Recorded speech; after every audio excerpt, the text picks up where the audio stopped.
sobre todo la publicación en el 44 de su Manual de Entonación Española. Es indiscutible, pues, el papel histórico que desempeñó Tomás Navarro Tomás en la historia de los estudios fonéticos del español. Transcurrido tanto tiempo, cabe preguntarse cuál es la vigencia de su contribución.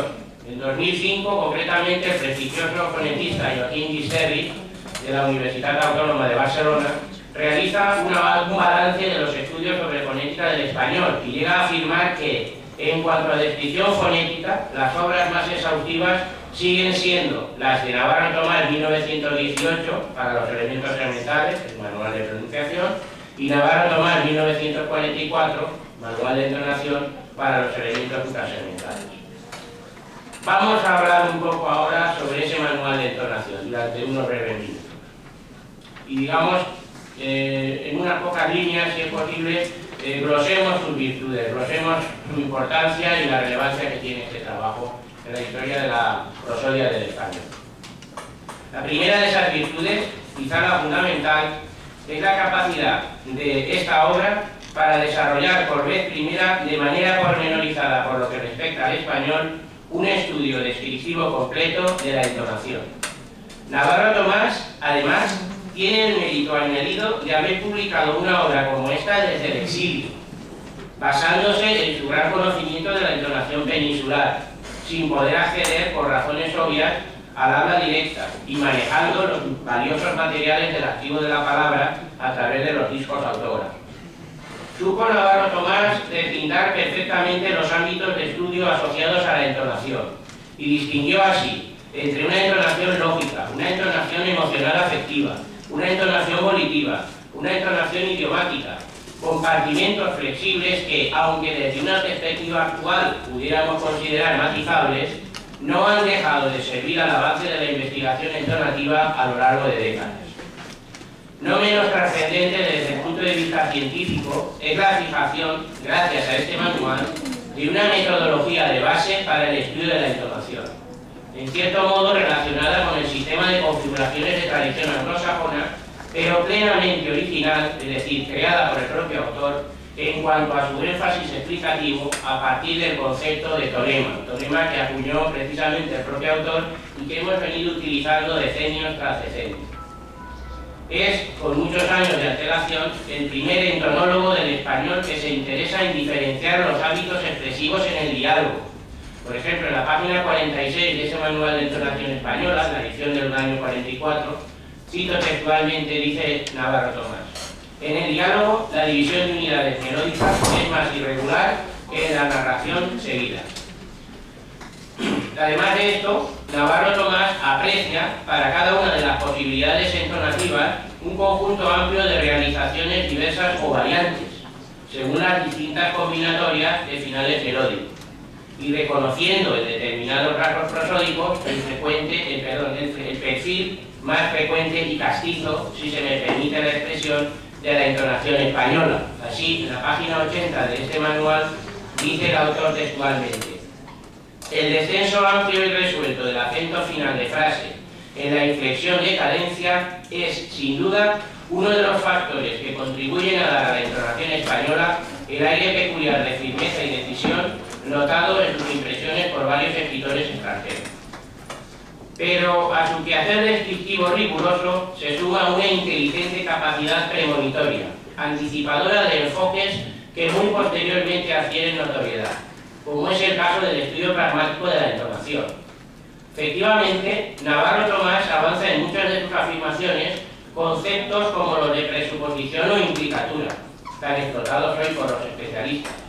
Por ejemplo, al hablar de la aseveración insinuativa, observa, y cito textualmente de la página 82 del manual, observa que este tipo de aseveración alude a consideraciones que se suponen fáciles de sobreentender entre las personas que dialogan, como ocurre con la última proposición del pasaje siguiente, en que un personaje, hablando con su esposa, se refiere irónicamente a la excesiva frecuencia con que acuden a comer a casa de unos parientes. Este ejemplo evidentemente está tomado del propio Navarro Tomás. La mujer dice: tenías preparada esa gracia. El marido replica: lo que es tiempo me ha sobrado. Llevamos 20 años convidados. La entonación final la entonación final ascendente sobre convidados, tal como la he articulado, no sé si recuerdan, repito de nuevo, llevamos 20 años convidados, esa entonación ascendente precisamente, aguda, sería la encargada de marcar la insinuación irónica, tal como observa muy acertadamente el autor. Otro ejemplo más al azar de su agudeza descriptiva, entre otros muchos que podríamos ir descubriendo si ojeamos con cuidado en la introducción del Manual de Entonación Española, es su descripción de lo que entiende por pregunta pronominal cortés, situación en la que se disminuye el acento respiratorio, se reduce la amplitud del giro de la voz y sobre todo se da otra dirección a la inflexión final. El tono no se eleva tanto al principio de la frase, la altura de las sílabas siguientes en línea de progresivo descenso es también menor y la inflexión final se realiza con movimiento ascendente. Observen, si tuviéramos tiempo de reflexionar con tranquilidad sobre todas estas observaciones, veríamos en los acertados comentarios del autor cómo efectivamente lo que va describiendo es lo que verdaderamente ocurre cuando se produce, en este caso concreto, esa pregunta pronominal cortés. El autor avanza, en fin, en su densa y completa descripción de la entonación, algunas de las preocupaciones más recientes hacia el estudio melódico. Tal como reconoce, y cito textualmente, el delicado funcionamiento de la melodía de la lengua sometido a la disección fonética que aquí, en su manual, se le aplica, aparece inevitablemente con carácter demasiado mecánico y rígido. Es decir, en este aspecto el autor diríamos que hace cierta autocrítica, consciente de que no sería esa muestra de entonación literaria la que verdaderamente se utiliza en el habla cotidiana. Y él mismo lo reconoce, diciendo lo siguiente: no es en los textos escritos y la lectura de estos de donde cabe obtener la entonación real de la lengua hablada, sino que es, por supuesto, en la casa, en la oficina, en el comercio o en las tertulias y reuniones de sociedad, donde la entonación se produce con espontaneidad y soltura. No pueden encontrarse en el discurso ni en la conferencia las 1000 facetas diferentes con que las inflexiones del tono vivifican y matizan las palabras en el ejercicio. Muchas veces juego o estima del diálogo. Es preciso observar la palabra viva en tu ambiente cotidiano para apreciar la variedad de reflejos de insinuación, reticencia, duda, ironía, etc., que la lengua española, en su larga experiencia histórica y en su preferencia por la expresión oral, ha ido componiendo y refinando. Toda esta larga cita aparece en la página 56 del trabajo de Navarro Tomás.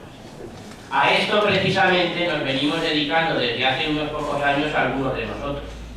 Pero Navarro Tomás advirtió esta necesidad hace ya muchas décadas.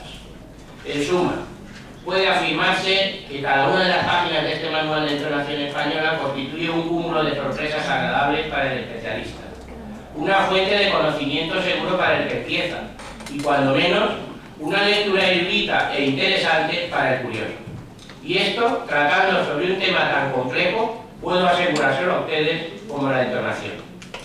Poco más podría añadir a la figura intelectual de este autor, para el tiempo que se me ha dispuesto. Ya les avanzaba al principio de mi exposición que su figura personal no me había sido cercana hasta ahora.